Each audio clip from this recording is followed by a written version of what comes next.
Security training के लिए आपको एक फिजिकल फिटनेस ट्रेनिंग भी अटेंड करनी पड़ती है, जिसमें 5 डिफरेंट टाइप्स के टेस्ट होते हैं और आपने उन टेस्ट को पास करना होता है।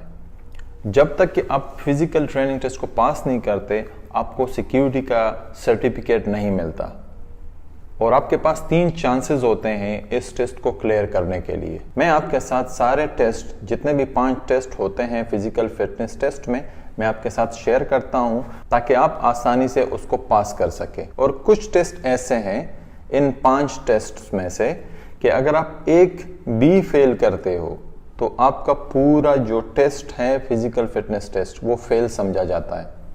तो वो डिटेल सारी आपको आज की वीडियो में मिलने वाली है। So let's get started। पहले हम बात करते हैं कि एक रिक्वायरमेंट क्या होती है फिजिकल फिटनेस टेस्ट के लिए। पासपोर्ट कॉपी, आपकी एक पिक्चर, 100 दिरहम इसकी फीस है, जो कि ऑलरेडी सीरा ट्रेनिंग में जब आप पेमेंट करते हैं तो वो उसमें इंक्लूड हो जाती है।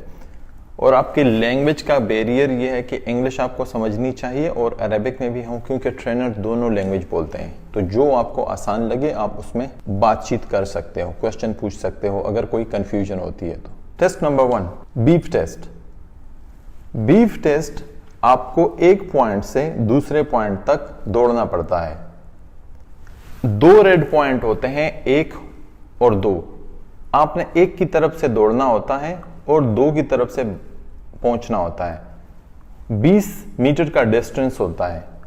जैसे बीफ होता है, इंस्ट्रक्टर बीफ करता है तो आपने दौड़ना होता है और इसी तरह आपने बैक वापस आना होता है और इसी तरह ये टेस्ट चलता रहता है जब तक कि ट्रेनिंग स्टॉप ना हो जाए।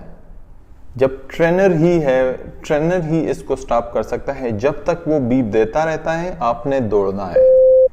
ये डिपेंड करता है, कभी सिक्योरिटीज ज्यादा होते हैं, कभी कम होते हैं, तो इस वजह से इसमें ऊपर नीचे हो सकता है। कभी आपको 10 राउंड भी लगाने पड़ सकते हैं, 6 भी लगाने पड़ सकते हैं। तो वो डिपेंड करता है कि कितने उस टाइम पे सिक्योरिटी है। इस ट्रेनिंग को कंप्लीट करने के लिए, पास करने के लिए आपके पास 3 चांसेस होते हैं। अगर आप 3 चांसेस में इसको पास नहीं करते तो आपको फेल समझा जाता है। मेल कैंडिडेट के लिए 7 और फीमेल के लिए 3.1 लेवल रिक्वायर्ड होता है पास करना। नोट कर ले इस बात को कि ये टेस्ट जब तक आपका पास नहीं होता, बीफ टेस्ट जब तक आपका पास नहीं होता, आप आगे टेस्ट के लिए नहीं जा सकते। तो ये कंपलसरी है बीफ टेस्ट को पास करना। जब आप बीफ टेस्ट पास कर लेते हो तो नेक्स्ट जो टेस्ट आता है वो होता है horizontal jump.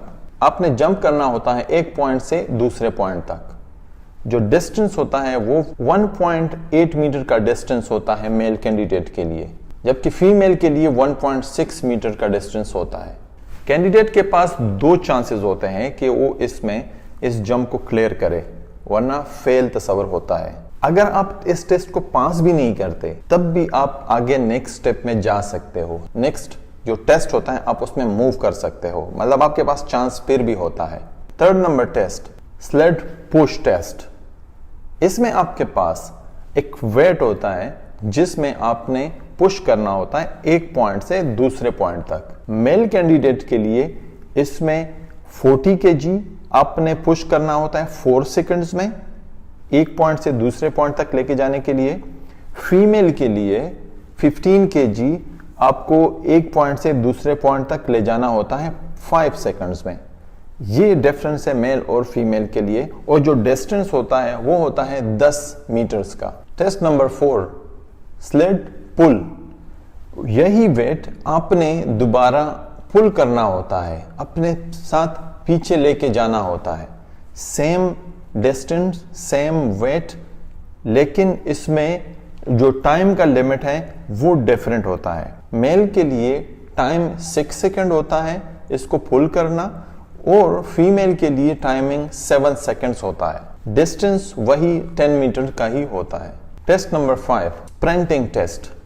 Sprinting test means कि आपको तेज दौड़ना पड़ता है। ये टेस्ट उन कैंडिडेट्स के लिए होता है जिन्होंने 2, टेस्ट नंबर 2, 3 और 4 अगर फेल कर लेते हैं तो ये आपके पास एक लास्ट चांस होता है जो आपने इसको पास करना होता है। इसकी रिक्वायरमेंट थोड़ी सी डिफरेंट है मेल और फीमेल के लिए। मेल के लिए आपने 35 मीटर भागना होता है 6 सेकंड के टाइम में, और फीमेल के लिए 35 मीटर्स ही, लेकिन 8 सेकंड्स में। तो आई बिलीव को आपको बहुत आसानी से समझ आ गया होगा कि ये फिटनेस टेस्ट किस तरह का होता है और कैसे आप आसानी से इसको पास कर सकते हैं। इसी तरह के वीडियोस के देखने के लिए आप चैनल को सब्सक्राइब और लाइक जरूर किया करें।